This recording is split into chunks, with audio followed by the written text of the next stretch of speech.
इसके साथ न्याय नहीं कर पा रहा है। आप वो ब्रिज हैं जिसके जरिए आप समाज के उन वर्गों तक व्यवस्था से हुई नाइंसाफी के वजह से जो उनको कष्ट हो रहा है या उनको जो दिक्कत हो रही है उसको कुछ आप अपनी क्षमता योग्यता के अनुसार बांटने का प्रयास कर रहे हैं। मैं सिविल सोसाइटी की भूमिका ऐसे ही देखता हूँ। हम खुद सिविल सोसाइटी में 10 बरस तक काम किए। हमने अपने जीवन की शुरुआत ही संयुक्त राष्ट्र संघ से की है और 10 बरस तक स्वास्थ्य और शिक्षा के क्षेत्र में बहुत काम किया। बहुत काम मतलब बहुत बड़ा कुछ नहीं किया, रात दिन वही करते थे, उसी से जीविका चलती थी।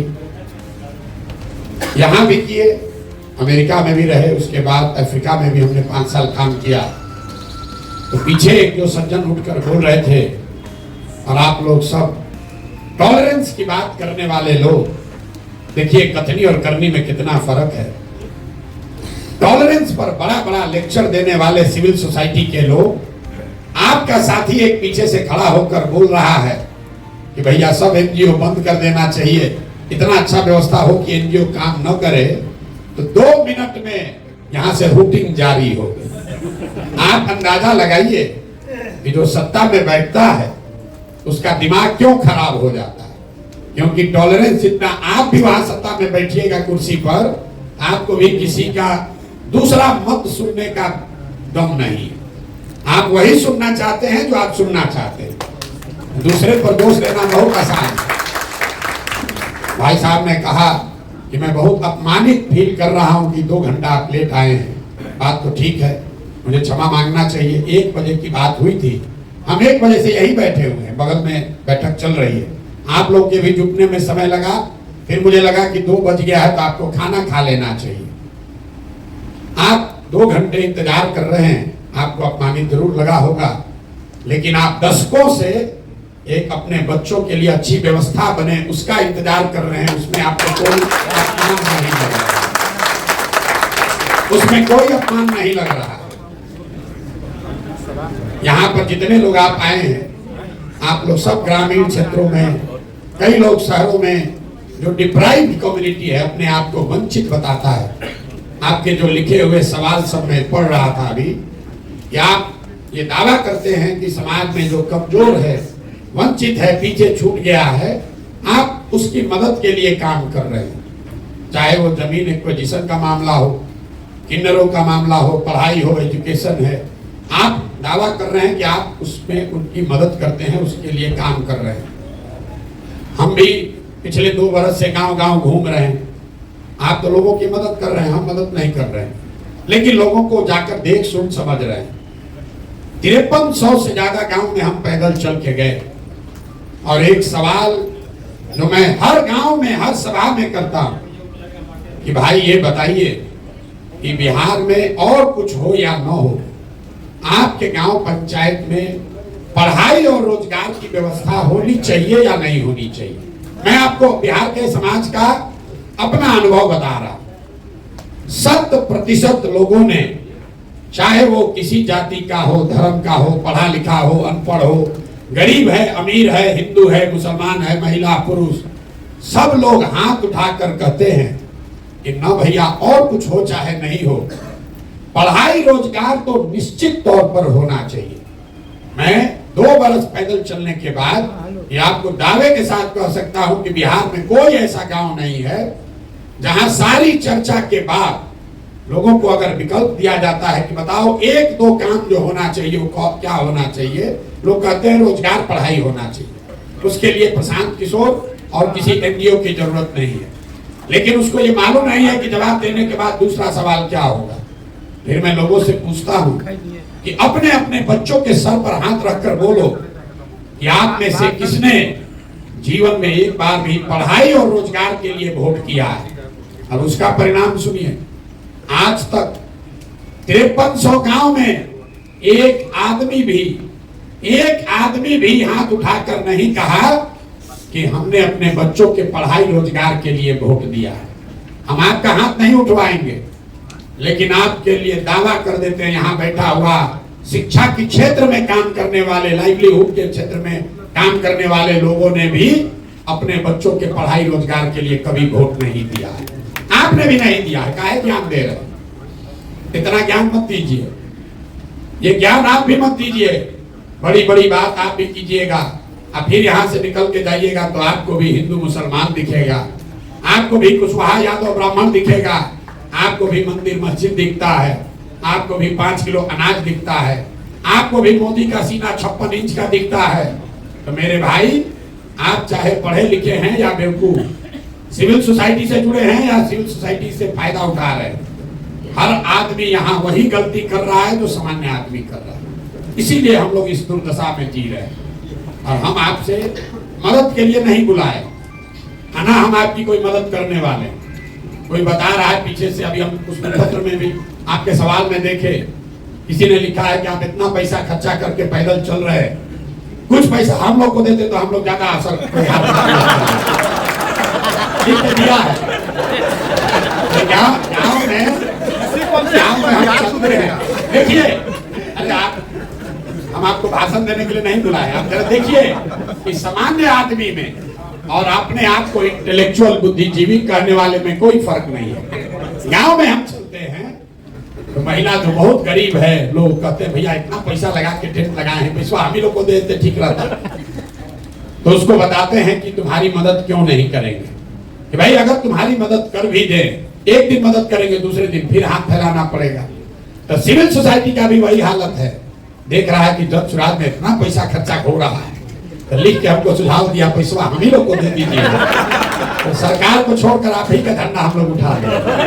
तो मेरे भाई, आपको पैसा देने के लिए नहीं बुलाए हैं, हम वो व्यवस्था बनाना चाहते हैं जहां आपको अपनी योग्यता, काबिलियत और समाज की जरूरत के हिसाब से संसाधन और प्रशिक्षण दोनों चीज मिले, ताकि आप समाज के कुछ लोगों का भला कर सके, समाज में सरकार के साथ मिलकर कुछ कर सके, सरकार और आपका आपस में वैमनस्यता न हो। ये इसलिए नहीं आप एजुकेशन में काम कर रहे हैं क्योंकि एजुकेशन व्यवस्था खराब है। ये बात लड़का जो कह रहा था पीछे, वो ठीक है, कहने का उनका तरीका अलग है। होना तो यही चाहिए कि पढ़ाई हो रही हो, और सिविल सोसाइटी की भूमिका ये है कि गुणवत्ता में और बेहतर सुधार करने में आप काम करें, न कि स्कूल में किताब बांटने के लिए काम करें। तो लड़के की भावना में कोई कमी नहीं है। सारा एनजीओ वाला क्या करते हैं, हमारा धंधे बंद कराने का बात कर रहे हैं। हम लोग रोजगार की बात कर रहे, तो हम लोग सबको बेरोजगार करने का बात कर रहा है। नहीं, उनका कहने का मतलब ये है कि अगर समाज की, सरकार की जो बेसिक जिम्मेवारी है, अगर सरकार वो पूरा करे, तो उसके आगे की जो सीढ़ी है उस पर आपका योगदान होना चाहिए। लेकिन जो भी हो, बिहार की जो स्थिति दुर्दशा है उससे आप और हम वाकिफ हैं। भाई साहब कह रहे हैं कि सीमांचल में बड़ा हालत खराब है, तो आप हमको बताइए मिथिलांचल में कौन बढ़िया है, चंपारण छपरा में कौन बढ़िया है कि सीमांचल का चिंता कर ले। हम पैदल चलते हैं, हर आदमी यही कहता है भैया पूरा बिहार बहुत गरीब है, पूरा बिहार में मधुबनी सबसे गरीब है, मधुबनी में बिस्फी सबसे करीब है। फिर वहां से दरभंगा गए तो कहता भैया पूरा बिहार में बहुत परेशानी है, लेकिन सबसे ज्यादा परेशानी दरभंगा में है, दरभंगा में भी सबसे ज्यादा परेशानी केवटी में है। जो जहां रह रहा उसको लग रहा भैया हम ही परेशान हैं, हम ही दबे हुए। हम आपको बता रहे हैं पूरा बिहार इतनी दुर्दशा में जी रहा है। यहाँ प्रति व्यक्ति आय है 35,000 रुपया, 35,000 रुपया प्रति व्यक्ति आय है। पटना और बेगूसराय 2 जिला को हटा दीजिएगा तो प्रति व्यक्ति आय है 25,000 रुपया साल में। उसमें धनी, गरीब, किसान, व्यापारी सब शामिल है। 100 में 80 आदमी आज भी दिन में 100 रुपया, 100 रुपया नहीं कमा रहा है। पढ़े लिखे लोग भी हमको पूछते हैं ये भैया ऐसे कैसे संभव है कि 100 रुपया नहीं कमा रहा है, यहाँ तो मजदूरी 300 रुपया हो गया। उसको बताते हैं कि भाई एक परिवार में एक आदमी मजदूर है, पति पत्नी बाल बच्चा लेकर 5 आदमी है, मजदूरी एक कर रहा है। अगर 300 रुपया भी मिला तो दिन में उसको 60 रुपया हुआ, और 300 दिन उसको मजदूरी नहीं मिल रही है, मजदूरी मिली 15 दिन, तो प्रति व्यक्ति कितना हुआ 30 रुपया। 100 में 80 आदमी बिहार में 100 रुपया भी प्रतिदिन नहीं कमा रहा है। अब हम लोग बात कर रहे हैं कि मिथिलांचल ज्यादा खराब है कि सीमांचल ज्यादा खराब है। भैया पूरा बिहार ही खराब है, इसलिए ये नए प्रयास की जरूरत है। अब आपने कुछ लोगों ने सवाल किया है, जन सुराज पर काहे भरोसा करें भाई, आप अलग क्या कीजिएगा, बहुत लोगों ने लिख कर दिया। ये भी बात ठीक है, लेकिन इससे ज्यादा बेवकूफी वाला कोई सवाल भी नहीं हो सकता। लोग हमसे पूछता है कि भैया ठगी, आप कहाँ मदद करने आए हैं लेकिन आप नहीं ना ठगिएगा। अब आप बताइए कि हम शक्ल से इतना बेवकूफ दिखते हैं कि अगर हमको ठगना है तो पहले कहेंगे कि ठगेंगे। मतलब ऐसा कौन धरती पर बेवकूफ है जिसको ठगना है वो आकर ये कहे कि भैया हम तुमको ठगेंगे, फिर लोग ठगा जाएगा। जो हिंदी में शब्द है विश्वासघात, पहले विश्वास है फिर घात है। अगर आप विश्वास करोगे तभी तो घात होगा। रोड पर चलने वाला आदमी आप पर घात नहीं कर सकता है। तो ये सवाल ही बेमानी है कि आप पर कैसे भरोसा करें, करें कि ना करें। लेकिन आपके पास भरोसा करने के अलावा चारा है कि नहीं, ये जरूर पूछना चाहिए।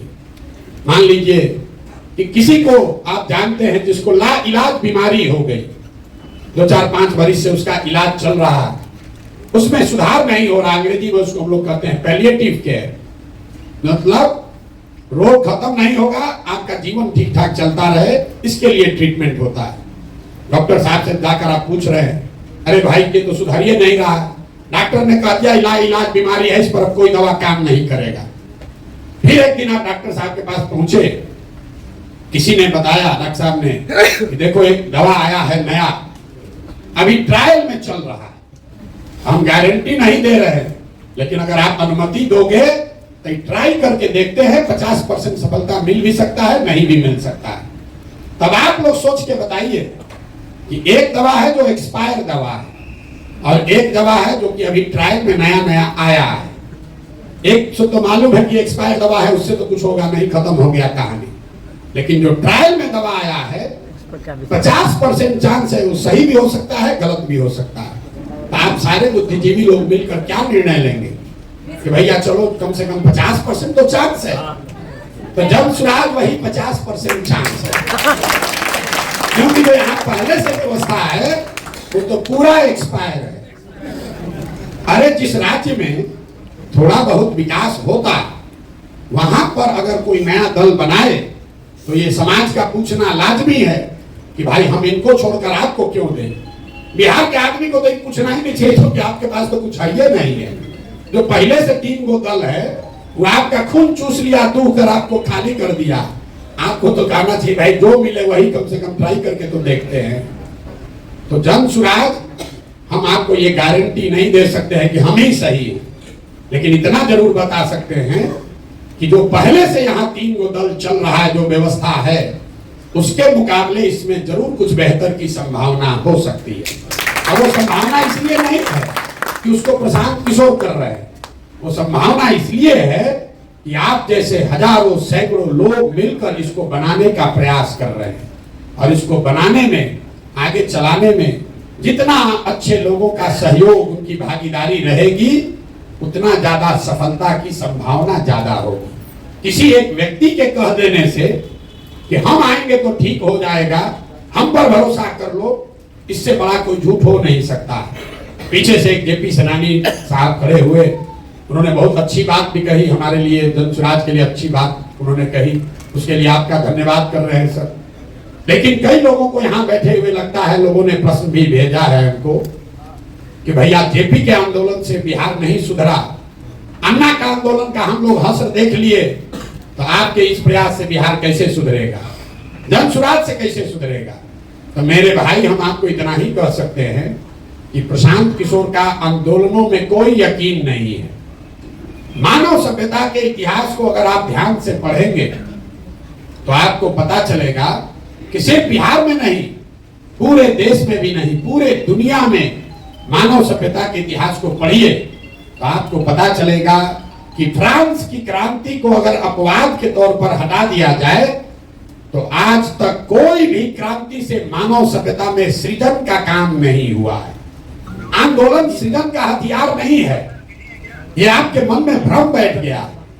आंदोलन सृजन का हथियार नहीं है। आंदोलन वो तेज हथियार जैसा है जिससे आप बड़े से बड़े वृक्ष को काट सकते हैं, लेकिन कितना भी धारदार हथियार हो उससे आप पौधे को वृक्ष नहीं बना सकते। तो समाज में जो सृजन का काम है वो आंदोलन से नहीं हो सकता है।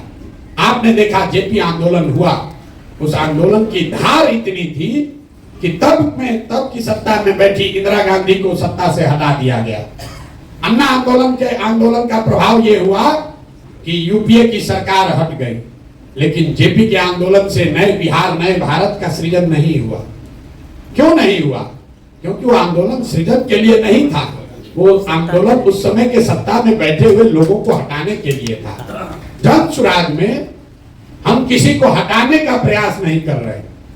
हम लोगों ने 2 बरस में कोई धरना, प्रदर्शन, बंद नहीं किया, किसी की मदद नहीं की, कोई घेराव नहीं किया, किसी के खिलाफ कुछ नहीं बोले। समाज को जाकर एक रास्ता बताने का प्रयास किया कि क्या करने से तुम्हारी व्यवस्था, तुम्हारी गरीबी दूर हो सकती है। और गरीबी दूर होने का 3 ही रास्ता पूरे दुनिया में विद्वानों ने बताया है। 3 ही रास्ता है गरीबी से निकलने का। एक रास्ता है पढ़ाई, दूसरा रास्ता है जमीन, और तीसरा रास्ता है पैसा, पूंजी।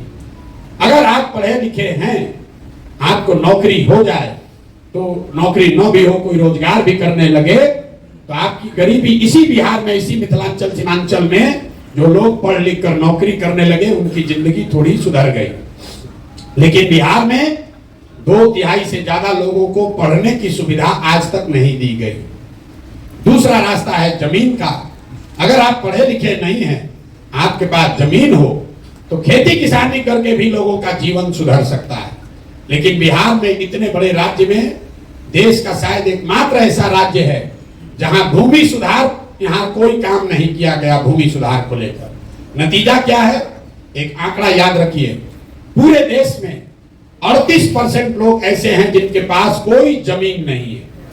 बिहार की ग्रामीण क्षेत्र में 60% लोगों के पास जमीन है ही नहीं, तो खेती करेगा कैसे?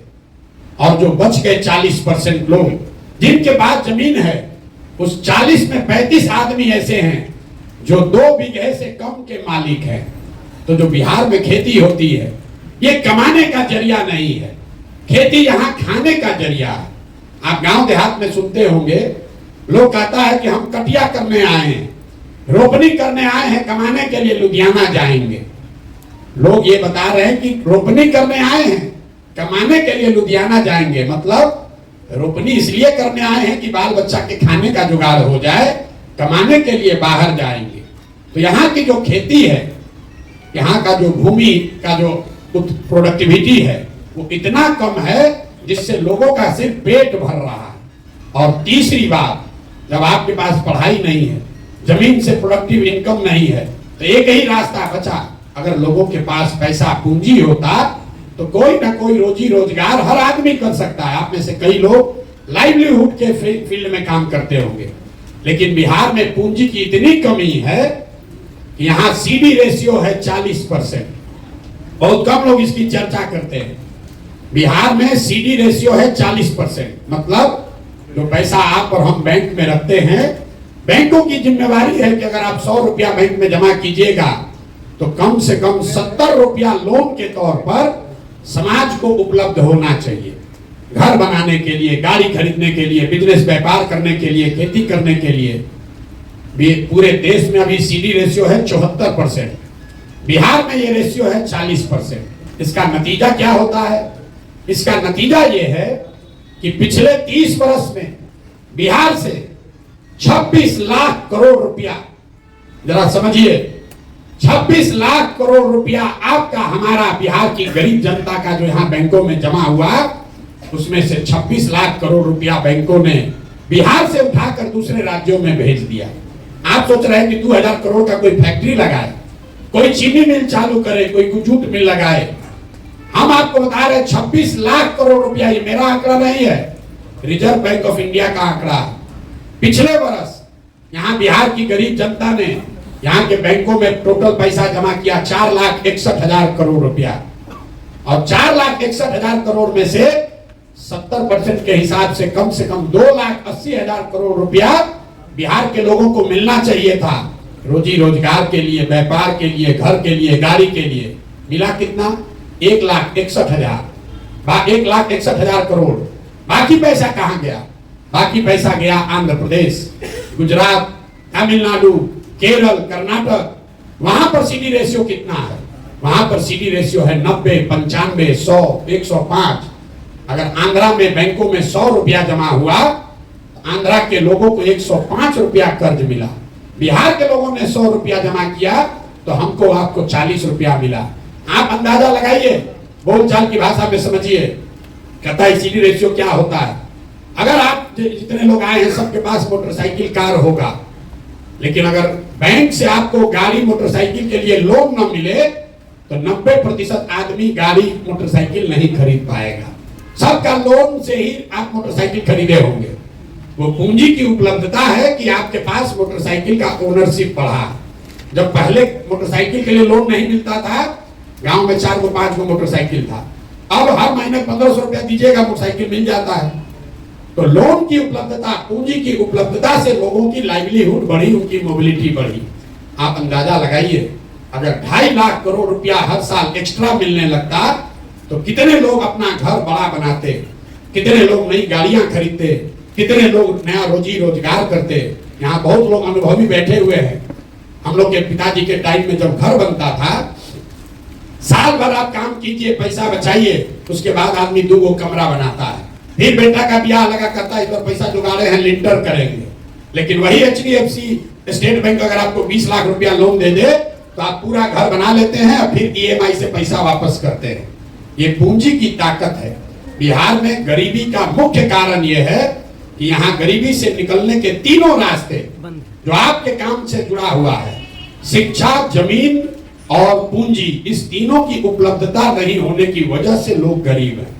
और लोगों को लग रहा है सरकारी नौकरी, लोग यहाँ देखिए बहस क्या चल रहा है कि 10 लाख नौकरी देगा कि नहीं देगा। आपको एक और आंकड़ा दे रहे हैं, पूरे बिहार में 84 से लेकर, आप लोग एनजीओ सेक्टर में काम करते हैं, आप लोग की इच्छा है सरकारी नौकरी मिल जाता तो बढ़िया होता। पूरे बिहार में 75 साल में 84 से लेकर मुख्य सचिव तक जितने लोग सरकारी नौकरी में हैं, सबकी संख्या जोड़िएगा तो वो संख्या है 23 लाख लोग। 1.97% लोग ही सरकारी नौकरियों में हैं। ध्यान रखिए, पूरे बिहार की आबादी है 13 करोड़, 1.972% से कम लोग सरकारी नौकरियों में हैं। लेकिन पूरा समाज सरकारी नौकरी के पीछे पड़कर अपना जीवन बर्बाद कर रहा है। आप जाइए मुसल्लापुर घाट में, यहाँ एक क्लास में 3-3, 4-4 हजार लड़के कोचिंग कर रहे हैं, रेलवे में कोई क्लर्क बनने के लिए, बैंक में जाने के लिए। आप भी अपने बच्चों को भेज रहे हैं, लोग अपना जमीन बेच के ट्यूशन कोचिंग करा रहा है। उसमें से 2-4 को नौकरी मिलता है और 100 में 97 आदमी अपना 3-4 बरस घर का आटा गीला करके वापस जाता है बेरोजगार बन के। नौकरी, सरकारी नौकरी यहाँ से गरीबी का हटाने का उपाय नहीं है। गरीबी हटानी है तो 3 बातें सुधारनी है। 15 बरस से कम उम्र के बच्चों के लिए इतनी अच्छी पढ़ाई की व्यवस्था हो कि वो आदमी, वो बच्चा बड़ा होकर व्यवस्था पर बोझ ना बने। हम लोग यहीं पढ़े हैं सरकारी स्कूल में, अच्छा पढ़ लिख गए, तो हमको नहीं मतलब है कि बिहार सरकार 400 रुपया पेंशन देता है, आयुष्मान का कार्ड बांट रहा है कि नहीं बांट रहा है, कि उसका इंदिरा आवास मिल रहा है कि नहीं मिल रहा है। हम व्यवस्था पर बोझ नहीं है, जो कमाते हैं उस पर टैक्स देते हैं, व्यवस्था को मजबूत करने में अपना कुछ ना कुछ योगदान कर रहे हैं। अगर इनकम टैक्स नहीं भी दे रहे हैं तो आप बड़े कंज्यूमर हैं, 20,000 30,000 रुपया कमाते हैं, खर्चा करते हैं, तो जो चीज आप खरीद रहे हैं उस पर GST लग रहा है 18%, 20%, तो समाज के प्रति आपका योगदान है। लेकिन वही आप कुछ नहीं अगर किए, पढ़ाई लिखाई नहीं किए, तो व्यवस्था से मांग रहे हैं 5 किलो अनाज, व्यवस्था से मांग रहे हैं 400 रुपया पेंशन, व्यवस्था से मांग रहे हैं इंदिरा आवास, आयुष्मान कार्ड। तो जन स्वराज की पहली सोच है कि सबसे पहले 15 साल से कम उम्र के बच्चों को पढ़ाने की इतनी अच्छी व्यवस्था बनाई जाए कि वो आगे व्यवस्था पर बोझ ना बने। दूसरा पिलर ये है कि 15 साल से 55 साल के उम्र के लोग जिनको अब वापस पढ़ाया नहीं जा सकता है, लेकिन उनके पास कुछ ना कुछ काम करने की क्षमता, स्किल है, अच्छा है खराब है लेकिन कुछ ना कुछ क्षमता है, उन लोगों के हाथ में पूंजी दिया जाए ताकि वो मजदूरी से निकलकर कुछ ना कुछ छोटा मोटा व्यवसायी बन पाए। और तीसरा प्रयास ये है, तीसरा पिलर ये है कि 60 वर्ष से ज्यादा उम्र के लोगों को कम से कम 2,000 रुपया पेंशन जरूर दिया जाए ताकि वो एक डिग्निफाइड लाइफ जी सके। अब तीनों का आप ध्यान समझिए। बहुत आदमी कहता है तो ऐसे भाषण दे दिए, कैसे होगा? अगर 60 साल से ज्यादा उम्र के हर व्यक्ति, महिला पुरुष को 2000 रुपया मासिक पेंशन देना है, तो बिहार सरकार को अभी जो पैसा खर्च हो रहा है उसके ऊपर 6 से 8000 करोड़ रुपया साल का लगेगा। बिहार सरकार का टोटल बजट पिछले साल का है 2,46,000 करोड़। तो अगर 6000 करोड़ रुपया उसमें से निकाला जाए एक्स्ट्रा, तो 60 वर्ष से ज्यादा उम्र के हर महिला को, हर पुरुष को कम से कम 2000 रुपया मिलने लगेगा। और उसका कोई नुकसान भी नहीं है, क्योंकि ये वो लोग हैं जो 2000 रुपया लेके बैंक में नहीं रखेगा। आंकड़े बताते हैं, आप सिविल सोसाइटी में अगर काम करते हैं, जो सबसे गरीब आदमी है वो 90% से ज्यादा पैसा कंज्यूम करता है, खर्च करता है खाने पर, रहने पर। तो जो सरकार ये पैसा देगी, इससे वो आदमी बेहतर खाना खाएगा, वो आदमी अपने लिए कपड़ा खरीदेगा। तो एक बड़ा पोर्शन इसका लौट कर फिर सरकार के पास आना है। दूसरा, मैंने जो बताया कि इतनी बड़ी जनसंख्या को पूंजी कैसे दीजिएगा? अगर यहाँ पर सिर्फ सीडी रेशियो को सुधार दिया जाए, आप कहिएगा कैसे सुधरेगा? ऐसा नहीं है कि बैंकों की मनमानी है कि जितना मन होगा लोन देंगे, नहीं देंगे। आपकी जानकारी के लिए बता रहे हैं कि मुख्यमंत्री के अध्यक्षता में एक कमेटी है, देश के स्तर पर प्रधानमंत्री की अध्यक्षता में कमेटी है, जो हर महीने इस बात को का ध्यान रखती है कि बैंकों में जो पैसा जमा हो रहा है उसका कितना पैसा लोगों को ऋण के तौर पर मिल रहा है। सीडी रेशियो, आरबीआई डेटा आंकड़ा जारी करता है, वेबसाइट पे जाइएगा दिखेगा। बिहार में भी ये व्यवस्था है जहां मुख्यमंत्री की अध्यक्षता में सारे बैंकों के हेड बैठते हैं कि कितना पैसा लोन के तौर पर दिया गया। लेकिन जैसे बिहार में शिक्षक मुख्यमंत्री की बात नहीं मान रहा है, पुलिस वाला नहीं मान रहा है, डॉक्टर, पदाधिकारी, सीओ, बीडीओ नहीं मान रहा है, वैसे बैंक वाला भी उसका बात नहीं मान रहा है। लेकिन अगर सरकार की नीयत ठीक हो तो सीडी रेशियो को 3 से 6 महीने में ठीक किया जा सकता है। तो जो जन सुराज हम लोग जाकर गांव-गांव कह रहे हैं कि साल भर के अंदर यहाँ से सारे बेरोजगार लोगों को 10-12 हजार रुपए का रोजगार दिया जा सकता है, उसका आधार सीडी रेशियो को सुधारना है, ताकि यहाँ पर लोगों को रोजी रोजगार मिल सके। अब इसका आप प्रैक्टिकल उदाहरण समझिए। गांव में मान लीजिए आपको बाल काटने आता है, आपके पास 20,000 रुपया है, आपने 5-7 साल मेहनत किया, किसी सैलून में काम किया, 20,000 रुपया बचाए। अब आपकी इच्छा हुई कि हम एक सैलून खोलें, सैलून खोलेंगे, उसमें 4 आदमी को नौकरी भी देंगे, अपना परिवार भी चलाएंगे। सैलून खोलने जब आप गए अपने शहर में, तो पता चला, अपने चट्टी गांव टाउन जो भी कह लीजिए बाजार में, तो पता चला कि यहाँ तो 1 लाख रुपया लगेगा तब सैलून खुल पाएगा। तो आप नेचुरल, आपका प्रयास है कि आप बैंक में जाइए ताकि 80,000 रुपया आपको मिले और आप 1 लाख में सैलून खोल लीजिए। 80,000 को सैलून चलाकर धीरे धीरे वापस कीजिएगा। जब बिहार में पूंजी उपलब्ध नहीं होता है तो आदमी क्या करता है? बाल काटने उसको आ रहा है लेकिन पूंजी नहीं हुआ, अब बचा उसके पास अपना 20,000। तो उस 20,000 को खर्च कैसे करता है? वो 5,000 रुपया, 4,000 रुपया खर्चा करता है, किसी नौकरी के दलाल को देता है कि बॉम्बे में, दिल्ली में किसी सैलून में हमको नौकरी दिलवा दो। फिर 2,000-2,500 रुपया में ट्रेन का, बस का टिकट खरीदता है ब्लैक में कि हम लद्दाख कर बोरा की तरह कम से कम दिल्ली, बॉम्बे पहुंचे। 5-7 हजार रुपया खर्चा हो गया। अब बचा उसके पास 15,000, 12,000। वहां बॉम्बे, दिल्ली गया तो वहां जो खोली वाला है तो 3 महीने का एडवांस ले लिया, 5-7 हजार वो भी चला गया। 1-2 हजार रुपया का जो बर्तन बासन है उसमें खर्चा हो गया। तो आप देखिए पूंजी की महत्ता। आदमी को बाल काटने आता है, बाल आदमी वही है, अगर उसको 80,000 रुपया मिल जाता लोन के तौर पर, तो यहाँ सैलून चलाता, 4 आदमी को नौकरी देता, एक छोटा व्यवसायी होता। लेकिन वो 80,000 नहीं मिला तो बॉम्बे में, दिल्ली में जाकर मजदूर बन गया, बाल वहां भी काट रहा है लेकिन वहां मजदूर के तौर पर काट रहा है, यहाँ छोटा व्यवसायी होता। तो हम लोग का जन स्वराज की जो सोच है कि जो जवान लड़के हैं, जो नवयुवक हैं, उनको पूंजी उपलब्ध कराया जाए ताकि घर घर में रोजी रोजगार हो सके। जो महिलाओं के लिए हम लोग बात कर रहे हैं, इसी क्षेत्र में गुजरात को अगर आप पढ़िएगा ध्यान से, गुजरात की सामाजिक स्थिति को ध्यान से देखेंगे, सबसे ज्यादा, सबसे पहले वहां पर प्रोस्पेरिटी तब आई जब घर घर से दूध का कारोबार शुरू हुआ। यहाँ पर ये राय जी बैठे हुए हैं, कोऑपरेटिव के हैं, आज आए मिलने सुधा के, तो कह रहे हैं भैया अमूल वाला आके सब कैप्चर कर रहा है बिहार में, सब अमूल के लोग आकर कैप्चर कर रहे हैं। तो हम लोग बात कर रहे थे कि अमूल जो आपको देश का बड़ा कोऑपरेटिव दिखता है, आप में से ज्यादातर आदमी नहीं जानते होंगे, गुजरात का एक जिला है बनासकांठा, बनासकांठा डेयरी, एक जिले का डेयरी इतना बड़ा है कि अमूल से भी दुगना बड़ा है। पूरे महाराष्ट्र का दूध, जैसे आप देखते हैं ट्रेन से ये तेल का ढुलाई होता है, हर दिन महाराष्ट्र से पूरा रेक जाता है, महाराष्ट्र में सिर्फ बनासकांठा से वो रेक जाता है पूरा दूध भर के। तो जब वहां की महिलाओं को ऑपरेशन फ्लड के तहत पैसा दिया गया, घर घर लोगों ने भैंस गाय का व्यापार शुरू कर दिया, 50 लीटर 20 लीटर 30 लीटर दूध बेचने लगा, उससे लोगों को आमदनी बढ़ी। तो यहाँ पर महिलाओं को जो अभी सेल्फ हेल्प ग्रुप चला रहे हैं जीविका के लोग, उसमें ब्याज का दर है करीब करीब 30% सालाना, क्योंकि हर महीने आपको ब्याज लगता है 2.25%। हम लोग कह रहे हैं कि नहीं, सालाना ब्याज का दर घटाकर कीजिए 4%। 4% के ब्याज के दर पर अगर महिलाओं को पैसा उपलब्ध करा दिया जाए तो यहाँ घर घर महिलाएं कुछ ना कुछ रोजी रोजगार कर पाएंगी। अब ये होगा कैसे? फिर पूछेगा पैसा कहां से आएगा? हम आपको बता रहे हैं, अगर 1 लाख करोड़ रुपया महिलाओं को ऋण देना है, 1 लाख करोड़ रुपया, तो इंटरेस्ट सबवेंशन में मतलब 4% ब्याज आप दे रहे हैं और सरकार अगर वो पैसा लेकर दे रही है तो सरकार को इंटरेस्ट लगेगा 9%। तो 5% का खर्चा या 6% का खर्चा सरकार को देना पड़ेगा।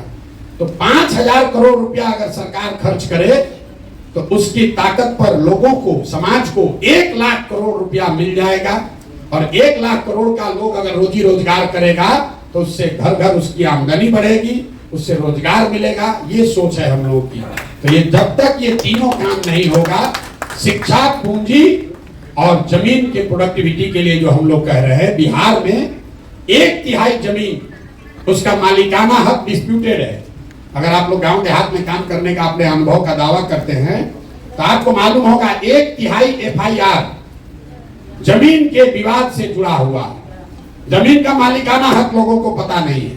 अभी सरकार ने जो सर्वे अभियान शुरू किया है, ये समझिए कि घाव है उसको उखाड़ के और खराब करने का काम है। पूरे समाज में हमने पहले आदमी हम हैं जिसने कहा कि इससे पूरे समाज में घर घर में झगड़ा लगेगा, भ्रष्टाचार बहुत आगे बढ़ जाएगा। अब देखिए, अभी 1 महीना हुआ है, लोग बाप बाप चिल्ला रहे हैं, और 2-3 महीना आते आते आप देखिएगा ये लैंड सर्वे को रुक जाना है। अगर नहीं रुका तो गोली बंदूक चलेगा, घर घर में आपस में लड़ाई होगा। नीतीश कुमार बिना सोचे समझे, बिना तैयारी के सर्वे करा रहा है। बिहार में भूमि सुधार अगर लागू करना है तो उसके लिए 5 वर्ष का समय चाहिए। और जो काम अंग्रेजों ने के समय में किया गया था, जब तक यहाँ के जमीन को पुनः फ्रेश फिर से उसकी मापी नहीं होगी, फिर से उसका मालिकाना हक नहीं तय किया जाएगा, तब तक ये वंशावली बनाकर और NOC लेकर आप बिहार में भूमि की परेशानी को दूर नहीं कर सकते हैं। इससे समस्या और बढ़ेगी। हम लोग का जो पूरा प्रयास है, शिक्षा, 15 साल से कम उम्र के बच्चों को इतनी अच्छी शिक्षा दी जाए कि वो व्यवस्था पर बोझ न बने। युवा जिसको पूंजी उपलब्ध कराया जाए ताकि वो अपने लिए रोजी रोजगार कर सके, और बूढ़े लोगों को हर हालत में कुछ सम्मानजनक जिंदगी जीने भर का मदद किया जाए। ये जन सुराज की सोच है। अब आप लोगों ने कुछ अपना ऐसा सुझाव नहीं दिया, पीछे से कोई एक लैंड एक्विजिशन को लेकर बोला है। लैंड एक्विजिशन को लेकर जो परेशानी यहाँ आ रही है, चौसा का बिंदु है, या आज हमें किसी ने नालंदा राजगीर की भी बात बताई है, जो एयरपोर्ट के लिए जमीन लिया गया है। इसमें जो कानून है, भूमि अधिग्रहण कानून बिल्कुल ठीक है कि जो मार्केट का रेट है उससे 4 गुना मिलना है। दिक्कत यह है, ऑपरेशनल दिक्कत, यहाँ जमीन पर भूमि अधिग्रहण किया गया 10 वर्ष पहले और उसका सेटलमेंट हो रहा है आज। तो विवाद लोगों को यह नहीं है कि हम जमीन देंगे कि नहीं देंगे, विवाद यह है कि जमीन का दाम 10 वर्ष पहले वाला देखकर 4 गुना किया जाए कि आज के भाव का 4 गुना किया जाए। सरकार का यह कहना है कि भाई अधिग्रहण तो 10 वर्ष पहले हो गया, प्रोजेक्ट पास हुआ 10 वर्ष पहले, बजट पैसा आया 10 वर्ष पहले के हिसाब से, आज मुआवजा बट रहा है। तो लोग जब बट रहा है तो कह रहा है कि आज के हिसाब से दो, और सरकार क्या कह रही है कि हम तो 10 वर्ष पहले के हिसाब से बजट किए हुए हैं, तो हम तुमको आज के हिसाब से कैसे देंगे। तो ये प्योरली ऑपरेशनल दिक्कत है, ये नीतिगत मामला नहीं है। देश में भूमि अधिग्रहण को लेकर कानून बना हुआ है। मोदी सरकार ने 3 बार उसको हटाने का प्रयास किया, वापस नहीं हटा पाए। वो कानून बना हुआ है कि आज के मार्केट रेट से 4 गुना आपको पैसा मिलना चाहिए, लेकिन जिस दिन जमीन का अधिग्रहण हुआ उस दिन के मार्केट प्राइस से, 20 वर्ष के बाद का नहीं। तो इसमें कुछ जो जमीन जिनका है उनका भी गलती है। जब जमीन मिला, जब अधिग्रहण हुआ तब पैसा लिया नहीं, सोचता बढ़ेगा तब लूंगा। फिर 5 वर्ष के बाद आके सरकार ले रहा है तो कह रहा है जिस दिन आपको अधिग्रहण की सूचना जारी हुई है उसी डेट के हिसाब से पैसा मिलेगा। और आप चाह रहे हैं कि अब आज हम उस पर साइन दे रहे हैं, कंसेंट कर रहे हैं तो आज हमको पैसा मिले। तो ये इसमें ऑपरेशनल दिक्कत है, ये नीतिगत मामला नहीं है। बाकी और कोई सुझाव आपका विशेष हमने देखा नहीं। जन सुराज को लेकर आपने जो सवाल किए हैं, तो किसी ने ठीक कहा, जन सुराज पर जितने भी तरह के सवाल हैं उस सवाल का जवाब तो हम लोग हर दिन दे ही रहे हैं गांव-गांव जाकर। आपकी क्या भूमिका होनी चाहिए, आपकी भूमिका क्या होनी चाहिए, उसके लिए मैं अक्सर एक ग्रीस के बहुत बड़े दार्शनिक हैं प्लेटो, उनका एक कोट बताता हूं। प्लेटो ने बहुत सैकड़ों साल पहले कहा, if you do not participate in democracy be ready to be ruled by your inferiors. मतलब अगर आप राजनीति में भागीदार नहीं बनिएगा तो इस बात के लिए तैयार रहिए कि कोई मूर्ख आदमी राजा बनकर आप पर शासन करेगा। तो आप लोग जो सिविल सोसाइटी के पढ़े लिखे प्रबुद्ध लोग हैं, हम ये नहीं कह रहे हैं कि आप एनजीओ छोड़कर, सिविल सोसाइटी छोड़कर राजनीति में आ जाइए, लेकिन राजनीतिक और सामाजिक सरोकार से अपने आप को अगर आप हटा लीजिएगा तो समाज में जो गलत लोग हैं, जो लंपट है, बदमाश है, माफिया है, वही आपका राजा बनकर आप पर शासन करेगा। फिर आप चाहे जितना डेमोन्स्ट्रेशन करते रहिए, जितना बार जाकर ज्ञापन दीजिए। बालू माफिया अगर शिक्षा मंत्री है तो वो शिक्षा के क्षेत्र में काम करने वाले एनजीओ से बात नहीं करेगा, उसको तो बालू से कमाने से फुर्सत होगा तब ना आपसे बात करेगा। अगर शराब माफिया स्वास्थ्य मंत्री हो जाएगा तो आप कितना भी ज्ञापन दे दीजिए, कितना आंकड़ा डेटा दे दीजिए, वो समझने वाला नहीं है। तो आपकी जिम्मेवारी ये है कि अपना काम करते हुए समाज को इस बात के लिए तैयार कीजिए कि भाई तुम अपने बच्चों के लिए वोट करो, अपने पढ़ाई रोजगार के लिए वोट करो। फिर मैं उसी आदमी की बात कहूंगा जो पीछे जिसके नाम पर आप लोग वोटिंग किए कि भैया हम एनजीओ चला रहे हैं, कितना दिन तुम्हारे बच्चा को पढ़ाएंगे। जब सरकार अच्छी बन जाएगी, अच्छा स्कूल होगा, तब सबके बच्चे अच्छा पढ़ेंगे। इसलिए अपने बच्चों के पढ़ाई के लिए वोट दो, बालू माफिया शराब माफिया को वोट मत दो, जाति के नाम पर मत बिको। जितने लोग आप हैं आप भी अपनी ओर से प्रयास कीजिए। ये प्रशांत किशोर का अकेला अपना प्रयास नहीं है, ये प्रशांत किशोर कोई कर्जा नहीं खाए हैं बिहार का कि हम ही को करना है। ये आपकी हमारी सबकी जिम्मेवारी है। मानवता का ये तकाजा है कि अगर आपका पेट भर जाए तो अपना पेट भरने के बाद अगर आपके पास कोई साधन, शक्ति, समय, व्यवस्था है तो जिसका पेट नहीं भरा है उसकी चिंता आप कीजिए। ये भी सिविल सोसाइटी का आपका मूल मंत्र है। अगर आप वो नहीं करते हैं तो बड़ी बड़ी बात कहने से कुछ नहीं होगा। कुछ ना कुछ योगदान कीजिए, थोड़ा कम कीजिए, ज्यादा कीजिए। पैसा और समय ये किसी के पास अपने जरूरत से ज्यादा नहीं है। अंबानी के पास भी पैसा उसके जरूरत से ज्यादा नहीं है, तभी तो रोज बिजनेस कर रहे हैं। तो ये समझना कि हमारा पास तो पैसा नहीं है, जब हो जाएगा तब करेंगे, हमारा पास तो समय नहीं है, जब समय रहेगा तब करेंगे। तो किसी के पास समय और पैसा ज्यादा नहीं होता है। आपको अपने जीवन में तय करना है कि जो हमारे पास है इसमें से कुछ न कुछ अपने समाज के लिए, अपने मिट्टी के लिए कुछ न कुछ हम अपना योगदान करेंगे। अगर आप जुड़कर कुछ करना चाहते हैं तो आपके और आपके बच्चों के सामने आएगा। जो हम लोग हिंदू धर्म में भी कहते हैं, जो कुछ भी आप करते हैं वो आपके और आपके बच्चों को मिलना ही मिलना है, उससे कोई नहीं, उसके लिए किसी कलगत व्यवस्था की जरूरत नहीं है। भगवान में, ऊपर वाले में हम लोग का भरोसा है। आप अच्छा करेंगे तो आपके सामने, आपके बच्चों के सामने वो अच्छा बनकर आएगा ही आएगा। आप यहाँ बैठे हैं, हम यहाँ खड़े होकर भाषण दे रहे हैं। किसी व्यक्ति ने, किसी समाज ने कहीं सरकारी स्कूल, मिशन स्कूल बिहार में बनाया था जहां से पढ़कर हम यहाँ पहुंचे हैं, तब तो खड़े होकर भाषण दे रहे हैं। अगर वो स्कूल, वो मिशन स्कूल नहीं किसी ने बनाया होता तो हम भी बिहार के किसी गांव में मजदूरी कर रहे होते। ऐसा मत समझिए कि आप और हम कोई दूसरों से ज्यादा बेहतर है।